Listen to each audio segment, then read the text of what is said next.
प्रकाश लोंढे हे नाव नाशिक त्याचबरोबर उत्तर महाराष्ट्रातील राजकीय क्षेत्रामध्ये प्रामुख्यानं घेतलं जातं. सामाजिक कार्यात लोंढे कुटुंबियांचं मोठं योगदान असल्याचं अनेक वेळा दिसून आलं आहे. कोरोना काळात अनेक महिने नागरिकांना जीवनावश्यक वस्तू पुरवण्याचं काम लोंढे कुटुंबानं केलं होतं. अशाच कार्यामुळे 25 वर्षापासून जनता लोंढे कुटुंब यांना निवडून देत आहे. याचबरोबर प्रकाश लोंढे सर्वधर्म समभाव असं म्हटलं जातं. हीच प्रेरणा घेऊन सातपूरचा राजा गणेश उत्सव समिती याचे संस्थापक अध्यक्ष राजेंद्र खताळे यांच्या पुढाकारानं प्रकाश लोंढे यांच्या वाढदिवसानिमित्त सर्वधर्म समभाव पुरस्कार सोहळ्याचं आयोजन अभिष्टचिंतन सोहळा निमित्त अयोध्या हॉटेल सातपूर या ठिकाणी करण्यात आलं होतं. या कार्यक्रमाप्रसंगी उपस्थित प्रमुख पाहुण्यांचा शाल आणि पुष्पगुच्छ देऊन आमदार हिरे यांच्या हस्ते सत्कार करण्यात आला. दरम्यान राजकीय, धार्मिक, एकात्मता, सामाजिक कार्यात दिलेल्या योगदानाबद्दल सर्व धर्म समभाव पुरस्कार नाशिक पश्चिमचे आमदार सीमा हिरे यांच्या हस्ते देऊन प्रकाश लोंढे यांना गौरवण्यात आलं. गेल्या 25 वर्षापासून सातत्यानं जनतेच्या सुखदुःखात सहभागी होत असल्यानं जनतेनं लोंढे कुटुंबियांवर आतापर्यंत विश्वास ठेवला असल्याचं मत या पुरस्कार सोहळ्याला उत्तर देताना व्यक्त करण्यात आलं. तुम्हाला ज्याला इलेक्शन लढायचे आताच इलेक्शनची तयारी आताच करा. नवीन वर्षाचा एक संघ हा पहिला वाढदिवसाचा कार्यक्रम हा निमित्त आहे. एक संघ तयारी आहे. ती एक संघ तयारी यासाठी आहे की तुम्ही जनतेच्या संपर्कात राहा, सुखदुःखाच्या प्रसंगात जा. त्यांचं प्रत्येक काम होईल असं अजिबात नाहीये. दराडे साहेब काम होतं असं नाहीये, पण तुम्ही लढले त्याच्यासाठी. साडे साहेब तुम्ही ज्यासाठी धावलं त्याची ती जाणीव होतो. अशी जाणीव ठेवणारा एक परिवार आहे. माझा जरी वाढदिवस असला, माझ्या वाढदिवसानिमित्त नानाभाऊचं लग्न त्याच डॉक्टर बाबासाहेब आंबेडकर स्टेडियमवर झाले. आनंदाचा प्रसंग असा नाही, संघर्ष आमच्यावर आला. भूषणचं लग्न त्याच स्टेडियमवर 22 तारखेला झाले. त्या स्टेडियमवर भरगच्च कार्यक्रम होतोय आणि त्याच निमित्तामात्रानं तुम्ही सर्व आलात. मला भरभरून शुभेच्छा दिलात. असेच प्रेम, आपुलकी आणि जिव्हाळा माझ्याबरोबर ठेवा. माझं परिवार आपल्या सोबत आहे. आम्ही संघटना पक्ष बघत नाही, आम्ही जात बघत नाही, आम्ही झेंडा बघत नाही, विचारधारा बघतो. आणि जिथं खऱ्या अर्थानं 100 लोक तर हे आम्ही म्हणतो की 100 लोक जर एक जीवाचे असतील ना, परंतु ते एक मताचे असावे. फक्त विरोधाला विरोध करणारे 19 लोक एकत्र येतात आणि एखादी महिला जर संघर्ष करीत असेल तर मी त्या चांगल्या असेल किंवा वाईट जरा विचार करत नाही, पण महिलांच्या बाजूने उभा राहतो आणि महिलांच्या बाजूने आणि काय संघर्ष तुम्ही बघितला. त्यामुळे अनेकाला काही तुम्हाला जाहीरपणे सांगायला मला कमीपणा वाटणार नाही. अनेकांनी मात्र बुद्धी पुरस्कार फक्त काही दिसायला तिकडे होते, परंतु ताकदीनं आपल्या बरोबर होते. काही लोक मात्र दिसायला आपल्याबरोबर होते प्रशांत, पण ताकदीनं तिकडे होते, शो करीत होते. असे लोक आहेत. आपण असे लोक सन्मानाने ओळखलं पाहिजे. कारण वाढदिवसात वर्षभराच्या खरं वाढदिवसात मी एका सांगतोय तुम्हाला इलेक्शन काय हे यासाठी सांगतो की वर्षभराच्या कालावधीमध्ये ज्या कळत न कळत काही चुका झाल्या असतील, काही माहिती मिळाली असेल, ती जनतेपर्यंत पोहोचवली पाहिजे. आणि चांगलं काम केलं असेल तर तुमच्या सूचना आणि मार्गदर्शन त्यापेक्षा चांगलं गतिमान पद्धतीनं काम केलं पाहिजे अशी माझी भावना आहे. तसं खरं हे कार्यक्रम नाना होत बसतो आणि कुशल दुसऱ्या सर्वच करतात. मी आता माझे फक्त आशीर्वादाचे हात आहे, परंतु सुधारणा हा हात दुधावर कोणाच्या वेगळ्या कामासाठी उठू नये याची माझं परिवार दक्षता घेतं.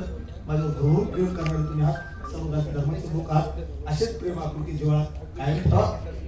तुमच्या सोबत माझा परिवार, माझा पक्ष, संघटना, आम्ही तुमच्या सोबत आहोत. संघटना पक्षाच्या व्यतिरिक्त जे प्रेम देता, आम्हाला भरभरून प्रेम देता. आम्ही गाववाले नसलो तरी गाववाले सुद्धा त्याहीपेक्षा चांगला दर्जा आम्हाला देतात. याच्यापेक्षा तो पालखी सोहळा असेल, शिवजयंती असेल, आंबेडकर जयंती असेल, मोहरम असेल, नवरात्र असेल, गणपती उत्सव असेल, आम्ही विनापावती पुस्तक जे देतील त्याचा सन्मान करून काय करतो. ताई मला ह्या गोष्टीचा अभिमान आहे की माझ्या सुनबाईला शिवजयंतीचा रायते मला अभिमान आहे रायतेचा की हा निश्चयाने काम करणारा कार्यकर्ता आहे. खजिना सांभाळणारा कार्यकर्ता आहे. खजिना सांभाळता सांभाळता कधी अध्यक्ष झाला मला कळालं नाही. मला यावेळी नाशिक पश्चिमचे आमदार सीमा हिरे यांनी प्रकाश लोंढे यांच्या कार्याचं कौतुक करत वाढदिवसानिमित्त भावी वाटचालीला शुभेच्छा दिल्या. निमित्ताने आपल्यामध्ये उपस्थित असलेले माजी नगरसेवक नंदूजी जाधव, ज्यांची नुकतीच आता शिवजन्मोत्सव समितीवर अध्यक्ष म्हणून निवड झालेली आहे. विवाह वाढदिवस आहे आणि त्याचबरोबर भूषणबाई लोंढे यांचाही विवाह वाढदिवस आहे. असा त्रिवेणी संगम आज इथे आलेला आहे. त्यामुळे तिघांनाही मी मनापासून आपल्या सगळ्यांच्या वतीने हार्दिक शुभेच्छा देते. तर मला विस्तृत खूप बोलण्यासारखं खूप आहे, परंतु आपल्याला पुढचे कार्यक्रम आहे. मी आपल्याला सांगेन की माझा परिचय आदरणीय प्रकाशजींची बऱ्याच वर्षापासून आहे. महापालिकेत 2002 साली मी जेव्हा नगरसेवक म्हणून निवडून आले त्यावेळेला ते ज्येष्ठ नगरसेवक होते. म्हणजे आधी बऱ्याच वर्षापासून ते महापालिकेत कामही करत होते आणि त्याचबरोबर नगरसेवक म्हणूनही कार्यरत होते. मी ज्या वेळेला मी नवीन असल्यामुळे मला नेहमी प्रत्येकाकडून काही ना काही शिकायची ओढ असायची. त्यामुळे मी बघायचे की त्यांच्याकडे नेतृत्व, दातृत्व, वक्तृत्व हे तिन्ही गोष्टी त्यांच्याकडे होत्या.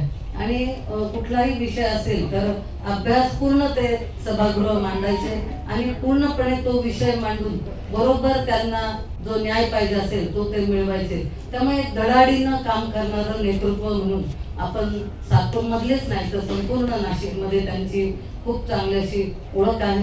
त्याचबरोबर महापालिकेत काम करत असताना सुद्धा आदरणीय प्रकाशजी यांनी एक वेगळा म्हणजे जनसंपर्क तयार केला की कार्यकर्त्यांना काम देणे किंवा एक केडर तयार केलं आणि असंख्य कार्यकर्ते जोडले गेले.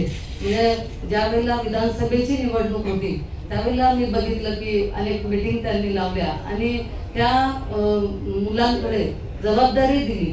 म्हणजे आपण म्हणतो एक मीटिंग घेतली असं आमच्या अनेक मीटिंग होतात, दिसायला असतात त्या, खूप लोक आले, जेवले, गेले, परंतु ती मीटिंग वेगळी होती. म्हणजे मी ज्या मीटिंग बघितल्या त्या प्रत्येकाला उठवलं त्यांनी की तू कोणतं नंबरचं बूथ सांभाळणार, तो लगेच नंबर सांगायचा, तिथलं सगळं डिटेल सांगायचं. म्हणजे इतका बारकाईने त्यांचा तो अभ्यास होता. मतदार यादी असेल, बूथ प्रमुख असेल, तिथली सगळी यंत्रणा, तिथलं सगळं नियोजन पाहून मी अगदी थक्कच झाले. कारण आम्ही ज्या वेळेला काही कंपन्यांमध्ये गेलो तिथे मीटिंग घेतल्या, नानाभाई असतील, भूषणभाई असतील, या कंपन्यांमध्ये सुद्धा 1000 मुलांच्या वरती तिथे संख्या होती. कुठेही त्याच्यापेक्षा खाली कुठेही मला मुलं किंवा लोक दिसले नाही. त्यामुळे एक कुठलंही काम करायचं म्हणजे अगदी त्याचा नियोजनबद्ध आणि व्यवस्थित ते कामकाज करत असतात. मला त्यांचं एक वाक्य नेहमी आवडतं, मस्तीत पण शिस्तीत. नेहमी सगळ्यांना ते अगदी आवर्जून ते सांगतात आणि सर्व कार्यकर्त्यांना अगदी व्यवस्थित सांभाळतात. प्रत्येकाच्या मागे कसं उभं राहायचं ठामपणे हे प्रकाश भाईंकडून शिकण्यासारखं आहे. कारण एखाद्या कार्यकर्त्याला फक्त कार्यकर्ता हा कार्यकर्ता नसतो, त्यांच्या सुखदुःखात असेल, त्यांच्या जीवनात असेल, जी काय साथ लागेल ती खंबीरपणे देणं म्हणजे मग तो कार्यकर्ता तयार होत असतो. त्या पद्धतीने आदरणीय प्रकाशजींनी हे सर्व सांभाळलेले आहे आणि त्यामुळे या निवडणुकीपासून मी त्यांना जवळून ओळखलं आणि एक वेगळं व्यक्तिमत्व म्हणून खरोखर आपण सगळेजण त्यांना ओळखतो आहोत. मी त्यांना खरं तर खूप बोलण्यासारखे, परंतु आपल्याला पुढचा कार्यक्रम आहे. मी त्यांना आपल्या सगळ्यांच्या वतीने खूप मनापासून शुभेच्छा देते. त्यांच्याकडून अजूनही पुढे असं समाजकार्य हे पुढे होत राहू अशा प्रकारच्या शुभेच्छा देऊन मी इथे थांबते. यावेळी अभिष्ट चिंतन सोहळ्यानिमित्त विविध क्षेत्रातील मान्यवरांनी लोंढे यांच्यावर शुभेच्छांचा वर्षाव केला. या कार्यक्रमाला प्रमुख उपस्थित म्हणून आमदार सीमा हिरे, पीएल ग्रुपचे संस्थापक अध्यक्ष भूषण लोंढे, माजी नगरसेविका उषा शेळके, दीक्षा लोंढे, माथाडी कामगार युनियनचे दीपक लोंढे आणि धीरज शेळके यांच्यासह माजी नगरसेवक नंदू जाधव, माजी सातपूर शिवजन्मोत्सव समितीचे अध्यक्ष जीवन रायते, राजेंद्र दराडे, किरण बडे, रामहरी संभेराव, सातपूर ज्येष्ठ नागरिक संघाचे अध्यक्ष किसन खताळे, रंगनाथ आंधळे, बंटी लभडे, मिलिंद कांबळे, मनोज आहिरे, बाळासाहेब पोरजे यांच्यासह सर्वच राजकीय पक्षाचे कार्यकर्ते, मोठ्या संख्येनं पदाधिकारी उपस्थित होते. वेद न्यूजसाठी प्रतिनिधी कमलाकर तिवडे, सातपूर.